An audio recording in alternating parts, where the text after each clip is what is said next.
Hello movie lovers, நாம் இன்றைக்கி எந்த படத்தை பற்றி ரொம்ப டீப்பாக அனாலிசிஸ் பண்ண போகிறோம் அப்படின்னா, சசாங் ரிடம்ப்ஷன்ஸ் வேர்ல்டே ஒன் ஆஃப் த பெஸ்ட் மூவின்னு ஐஎம்டிபி ரேட்டிங்கில் இருக்கிறதாகட்டும், அமெரிக்கன் மூவி ஹிஸ்ட்ரியிலேயே இது ஒன் ஆஃப் த பெஸ்ட் மூவின்னு அமெரிக்க மக்களாலே பாராட்டப்படக்கூடிய பெஸ்ட் படமான இந்த சசாங் ரிடம்ப்ஷனை பற்றி தான் நம்ம இன்றைக்கி பார்க்க போகிறோம்.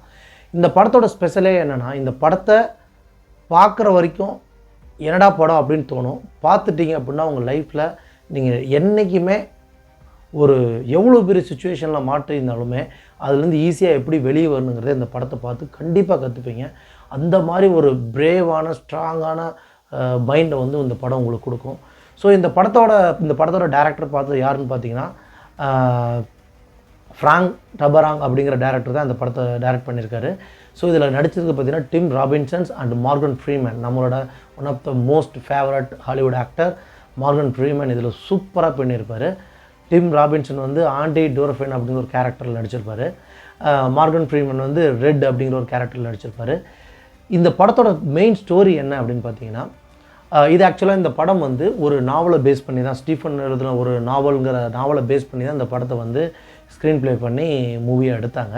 1994 இந்த படத்தோட மூவியோட மெயின் பிளாட் என்னன்னு பார்த்தீங்கன்னா, இந்த படம் ஆக்சுவலாக நம்ம டிம் ராபின்சன் வந்து ஆண்டி டோரஃபைன் அப்படின்னா அந்த கேரக்டரில் நடிச்சிருப்பார்.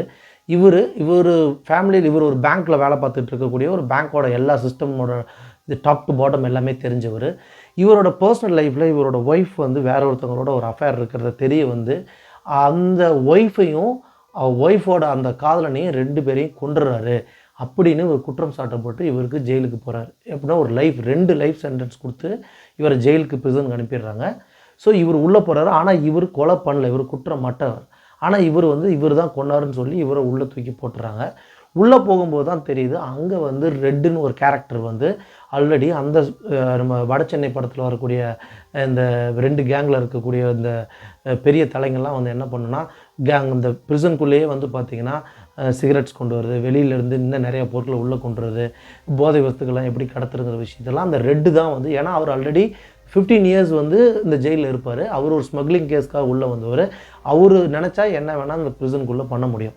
ஸோ அவர் வந்து நம்ம ஆண்டிக்கு வந்து ஃப்ரெண்ட் ஆகிறாரு. உள்ளே வந்து ஃப்ரெண்ட் ஆனோம்னா அப்போ அந்த நம்ம ரெட்டு என்ன பண்ணுறாரு அப்படின்னா, நம்ம ஆண்டிக்கு வந்து நம்ம ஆண்டி கேட்குறாரு ரெட்டுக்கிட்ட, இது மாதிரி எனக்கு வந்து ஒரு சுத்திலும் ஒரு போஸ்டரும் கொடுன்னு சொன்னேன். அவர் ஒரு ரெட்டு வந்து ஒரு நடிகையோட போஸ்டரையும் ஒரு சுத்தியிலையும் கொடுக்குறாரு, ஹேமரையும் கொடுக்குறாரு. இதை வாங்கிட்டு இவர் ப்ரிசனுக்குள்ளே போயிடுறாரு. இங்கே போகும்போது என்ன நடக்குது அப்படின்னு பார்த்தீங்கன்னா, நம்ம ஆண்டியை வந்து ஒரு கேங், ஒரு சிஸ்டர்னு ஒரு கேங்கு, அந்த கேங்கில் ஒரு பெரிய லீடர் வந்து இருக்கான். அவங்க வந்து சம்மந்தமே இல்லாமல் ஆண்டியை வந்து பயங்கரமாக துன்புறுத்துறது, அடிக்கிறது, போட்டு பிச்சை எடுத்து உடம்புல பிளட்டு வர வைக்கிறது, பல விஷயங்கள் ஆண்டியை பண்ணிக்கிட்டே இருக்கான். ஒரு கட்டத்தில் வந்து ஹார்ட்டில் இருக்கிற அந்த ஜெயில் பிரிசன் வந்து என்ன பண்ணுறாரு, இதை பார்த்துட்டு அந்த சிஸ்டருங்கிற அந்த கேங்கில் இருக்க தலைவனை போட்டு அடித்து, அதுக்கப்புறம் அவனை இனிமேல் இவரை வந்து ஆண்டியை வந்து டிஸ்டர்ப் பண்ணக்கூடாதுன்னு சொல்லிட்டு வாட்டி ஆண்டியை வந்து ஒரு தனிமை சிறைக்கு மாட்டப்படுற ஆண்டி என்ன பண்ணுறாரு, அங்கே வந்து அந்த போஸ்டரை ஒட்டிடுறாரு. ப்ளஸ் அந்த சுற்றிலும் அந்த ரூமில் இருக்குது. ஸோ இவர் வந்து ஒரு கட்டத்தில் வந்து அந்த ஹாட்லர் வந்து நாடன் வந்து வேற ஒரு விஷயங்களை பேசிகிட்டு இருக்கும்போது அவருக்கு வந்து ஒரு இன்கம் டேக்ஸ் அதிகமான மணி கவர்மெண்ட்டுக்கு பே பண்ணுங்கிற ஒரு சுச்சுவேஷனில் இருக்கும்போது இதை அவர் கேட்டுட்டு இவர் என்ன சொல்கிறாரு, இவர் பேங்க்கில் ஆல்ரெடி வேலை பார்த்தாலும் இவருக்கு டாப் டு பாட்டம் எல்லாம் தெரிஞ்சதுனால இவர் வந்து நீங்கள் இதை பண்ணினீங்கன்னா இதில் வந்து நீங்கள் எஸ்கேப் ஆகிடலான்னு சில விஷயங்கள் சொன்னோன்னையும் இவரை ரொம்ப பிடிச்சோடனே என்ன பண்ணுறாரு, அந்த நாட்டன் என்ன பண்ணுறாரு, இனிமேல் இந்த பிரிசனோட இந்த ஜெயிலோட எல்லா பணத்தையும், இந்த ஜெயிலோட பணம் வரது போகிறது, இந்த நிர்வாக திறமையெல்லாம் நீங்கள் தான் பார்க்கணுன்னு சொன்னோன்னே ஆண்டி வந்து என்ன பண்ணுறாரு, உடனே அந்த சிறைச்சாலையில் இருக்க எல்லா விஷயங்களும் லைப்ரரியில் நிறைய புக்ஸ் வாங்கி போடுறது, நிறைய மியூசிக் இன்ஸ்ட்ருமெண்ட்ஸ்லாம் வாங்கி போடுறது, அப்படின்னு நிறைய விஷயங்கள் பண்ணுறாரு. ஜெயிலே ஒரு மிகப்பெரிய மாற்றம் அடையுது. ஒரு நாள் திடீர்னு வந்து எல்லா பிரிசன்ஸும் வந்து கொஞ்சம் ஹாப்பியாகணும்னு என்ன பண்ணுறாருன்னா, ஆண்டி வந்து திடீர்னு ஒரு மியூசிக்கை வந்து ப்ளே பண்ணிடுறாரு ஜெயிலில். இதை கேட்டோடனே எல்லா கைதிகளும் அவ்வளோ ஒரு ஹாப்பியாகிறாங்க. பட் இதை நாடன் வந்து இவருக்கு வந்து இதை கேட்டோடனே இவருக்கு பனிஷ் பண்ணு சொன்னோடனே இவரை உடனே அந்த இதுலேருந்து விளக்கிட்டு இவரை மிகப்பெரிய தண்டனை கொடுக்குறாரு. தண்டனை கொடுத்ததுக்கப்புறம் இவர் மகன் வந்து ரெட்டு கூட ரொம்ப பேசி க்ளோஸ் ஆகிட்டே இருக்கும்போது ரெட்டுக்கிட்ட ஒரு வார்த்தை சொல்கிறாரு. என்ன சொல்கிறாருன்னா, நான் இது மாதிரி நான் ஃப்யூச்சரில் வந்து நான் மெக்சிகோவில் வந்து ஒரு ஒரு ஒரு ஒரு வேர்ட் சொல்லி இந்த இடத்துல நான் இந்த மாதிரி வாழ விரும்புகிறேன், நான் வந்து சப்போஸ் அங்கே போனேன்னா நான் ஒரு இடத்துல வந்து இந்த பொருளை வந்து வச்சுருக்கேன், நீ வெளியே வரும்போது அதை எடுத்துகிட்டு வந்துடு அப்படின்னு ரெட்டு கிட்ட சொல்கிறாரு. ஆக்சுவலாக ரெட்டு வந்து இதில் ஒரு பிளாக் மேன், ஆக்சுவலாக ஒரு மார்கன் ஃப்ரீமேன், இது வந்து ஆண்டி வந்து ஒரு ஒயிட் மேனாக நினச்சிருப்பாங்க. பட் இவங்க 2 பேருக்குள்ளே நடக்கக்கூடிய அந்த ஃப்ரெண்ட்ஷிப் பார்த்தீங்கன்னா இது ஆக்டிங்னே சொல்ல மாட்டேன், படத்தோட பிகினிங் ஆரம்பித்ததுலேருந்து அப்படியே உள்ளே போய்கிட்டே இருப்பீங்க, அந்த கேரக்டராகவே நீங்கள் மாறிடுவீங்க. ஸோ இந்த ஸ்டோரி நான் முடிச்சிடுறேன். அப்புறம் வந்து பார்த்திங்கன்னா இப்படி போயிட்டு இருக்கும்போது ஆண்டி வந்து கொஞ்சம் கொஞ்சமாக இது பண்ணிட்டு இருக்கும்போது அந்த நாடான் பண்ணுற நிறைய அதாவது அந்த பணத்தை வந்து சிறைச்சாலைக்குள்ளே வர பணத்தெல்லாம் எப்படிலாம் நாடான் திருடுறாரு, என்ன பண்ணுறாருன்னு இதெல்லாமே ஆண்டி நோட் பண்ணிக்கிட்டே இருப்பார். இது நோட் பண்ணிகிட்டே இருக்கும்போது திடீர்னு இதில் வந்து ப்ரூக்ஸ்னு ஒரு ஆள் வந்து ஒரு வயசானவர், ஒரு 50 வருஷம் ஜெயில் தண்டனை அனுபவிச்சுட்டு வெளியே போகிறார் ஒருத்தர். அவர் என்ன பண்ணுறாருன்னா வெளியே போயிட்டு இந்த வெளி வாழ்க்கையே வாழ முடியலன்னு சொல்லிட்டு சூசைட் பண்ணி இறந்துடுறாரு.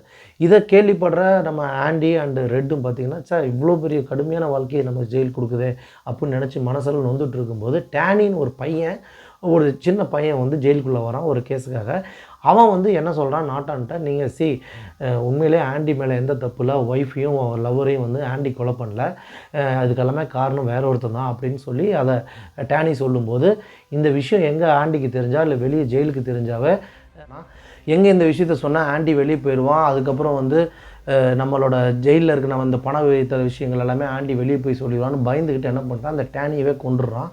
இது வந்து ஒரு கட்டத்தில் வந்து ஆண்டிக்கு தெரிய வரும்போது என்ன ஆயிடுது அப்படின்னா, ஆண்டி வந்து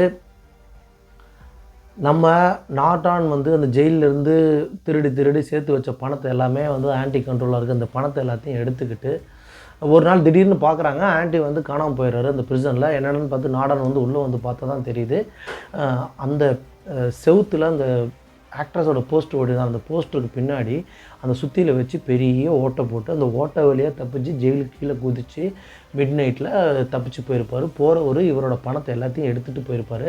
அது மட்டும் இல்லாமல் மெயின் ப்ரிசனுக்கு வந்து இந்த மாதிரி சிறைச்சாலையில் இந்த மாதிரிலாம் திருட்டு வேலை இவர் பண்ணுறாரு அப்படின்னு நாட்டானை பற்றி எல்லாத்தையும் எழுதி வச்சுட்டு போயிடுவாங்க.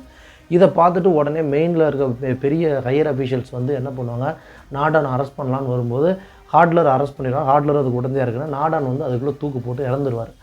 ஸோ இதுக்கு இப்படி ஸ்டோரி போயிட்டுருக்கும்போது என்ன ஆகும் அப்படின்னா, நம்ம ரெட்டும் இதை கேள்விப்படுறாரு. ரெட்டுக்கு வந்து இதுக்கிடையில் வந்து ரெட்டு வந்து அடுத்த ஒரு வருஷம் கழித்து ரெட்டுக்கு வந்து பார்த்திங்கன்னா பரோல் கொடுக்குறாங்க. ரெட்டு வந்து வெளியே வராரு.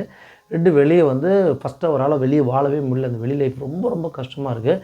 அப்புறம் தான் ஞாபகம் வருது, ஆண்டி வந்து இந்த மாதிரி நீங்கள் வெளியே வரும்போது இந்த மாதிரி நான் ஒரு இடத்துல ஒரு பொருளை இதையும் வச்சுருன்னு சொன்னால இதை எடுத்துகிட்டு வரணும். அப்போ அதை போய் தேடி கண்டுபிடிச்சி அதை எடுக்கிறாரு. அப்போ தான் அவர் சொல்கிறாரு, நான் மெக்சிகோவில் இந்த மாதிரி ஒரு இடத்துல இருப்பேன் அப்படின்னு சொல்லிட்டு அந்த பொருளை எடுத்துகிட்டு போயிட்டு போகிறாரு. அங்கே ஒரு பீச் ஓரத்தில் நம்ம ஆண்டி வந்து ஒரு போட்டுக்கிட்ட நின்றுக்கிட்டு இருக்காரு. அந்த போட்டில் இது பண்ணிவிட்டு அங்கே ஹாப்பியாக இருக்கும்போது நம்ம ரெட்டு போய் அவரை பார்க்குறாரு.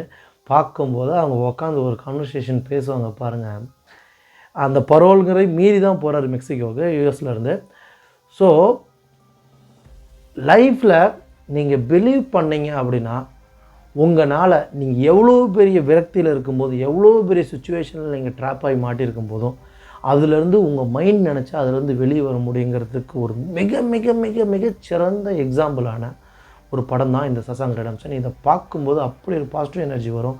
இதில் Morgan Freeman and dim Robinson 2 பேர் நடித்த அந்த கேரக்டர் வந்து பல சமயங்களில் அதில் வந்து ரெட்டு கேரக்டர் வந்து நான் தெரியாமல் ஸ்மக்லிங் பண்ணி ஒரு இது பண்ணிட்டேன், நான் இன்றைக்கி வந்து நான் என் தப்பை உணர்ந்துட்டேன், இப்போ நான் போனேன்னா நான் இதை மாறிடுவேன் அப்படின்னு சொல்லி போய் ஒவ்வொரு டைமும் ஒரு 3 years ஒன்ஸ் 5 years ஒன்ஸ் போய் இந்த ப்ரெசன்ட் பீப்புள்கிட்ட பேசும்போது அவர் பேசுகிற விதம் நம்ம நொந்து நொடிஞ்சு ஒரு மனிதன் தெரியாமல் தப்பு பண்ணிடுறான், அந்த தப்பை உணர்ந்து நான் மறுபடியும் திருந்தி வாழ நினைக்கிறேன், வாய்ப்பு கொடுன்னு சொல்லி கேட்குற சுச்சுவேஷன் ஆகட்டும், எமோஷ்னலி கனெக்ட் ஆகிற one of the best movie நான் சொல்லுவேன். அந்தளவுக்கு ஒரு பாசிட்டிவான தாட்ஸ் இந்த படம் கொடுத்துக்கிட்டே இருக்கும். இதில் மெயினாக சொல்ல போகிறேன்னா இந்த மார்கன் ஃப்ரீமேன் அந்த ரெட்டுங்கிற கேரக்டர் அண்டு டிம் ராபின்சன் ஆண்டியோட கேரக்டர் 2 பேரோட கேரக்டர்ஸ் வந்து 2 பேரும் இந்த படத்தில் அப்படியே வாழ்ந்துருப்பாங்க. இந்த படம் ஒரு புக்கை பேஸ் பண்ணி எடுத்துக்கூடிய படம் தான். இந்த படம் வந்து ஒரு ஸ்க்ரீன் ப்ளே ரொம்ப ஸ்லோவாக தான் போகும். ஆனால் இந்த படத்தை நீங்கள் பார்க்க ஆரம்பிச்சிங்கன்னா உங்களே அறியாமல் ஒரு லாங் ஜேர்னி போகக்கூடிய மனிதர்களோட லைஃப் இப்படி தான் இருக்குன்னு புரிஞ்சுட்டு உங்களே அறியாமல் நீங்கள் டீப் இன்வால்வ் ஆயிடுவீங்க. எவ்வளோ பெரிய கஷ்டங்கள் வந்தாலும் சரி இதெல்லாம் ஒரு கஷ்டமாடா லைஃப்னு நமக்கு பார்க்க சொல்லித்தரக்கூடிய ஒரு படம் வந்து இந்த படம். அதை கண்டிப்பாக பாருங்கள். ஸோ இந்த படத்தோட மியூசிக் ஆகட்டும், இந்த படத்தோட ஸ்க்ரீன் ப்ளே ஆகட்டும், நிறைய ட்விஸ்ட் அண்ட் இதெல்லாம் வந்து உங்களுக்கு நீங்கள் அப்போதைக்கப்போ பார்த்துக்கிட்டே இருப்பீங்க. பட் இந்த படத்தோட பெரிய ப்ளஸ் என்னென்னா ஆக்டிங் தான் சொல்லுவேன். இந்த ஆக்டிங்னால தான் அந்த எமோஷன்ஸ் வந்து அந்தளவுக்கு கனெக்ட் ஆகிருக்கும். ஸோ படத்தில் அகைன் அண்ட் அகைன் சொல்கிறது வந்து தவறுகள் நடக்கிறது மனித இயல்பு, வாழ்க்கையில் தவறுகள் நடக்கலாம். பட் எந்த ஒரு சூழ்நிலையும் நீ தவறை உணர்ந்து நல்ல மனிதனாக வாழணும்னு ஆரம்பிச்சிட்ட அப்படின்னா கண்டிப்பாக வாழ்க்கை ஒரு நல்ல ஒரு குட் லைஃப்பை உங்களுக்கு அமைச்சு கொடுக்க லைஃப் எப்பயுமே ரெடியாக இருக்குங்கிறது தான் இந்த படம் வந்து உங்களுக்கு உணர்த்தும்.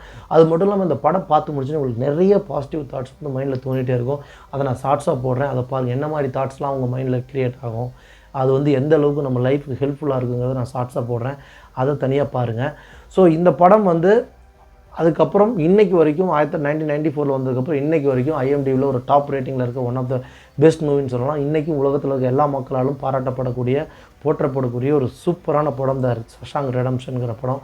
எப்போ டைம் கிடைக்குதோ அந்த படத்தை பாருங்கள். இதை பற்றின வேறு ஏதாவது அந்த படத்தை பற்றின வேறு ஏதாவது தாட்ஸ் உங்களுக்கு ஏதாவது தோணுச்சுன்னா கமெண்ட்ஸ் பண்ணுங்கள். நெக்ஸ்ட்டு வேறு ஒரு டாப்பிக்கோட மூவி லவர்ஸ் உங்களுக்காக உங்களை என்கரேஜ் பண்ண வரேன். இன்றைக்கி நான் இப்போ கிளம்புறேன். பாய், டேக் கேர்.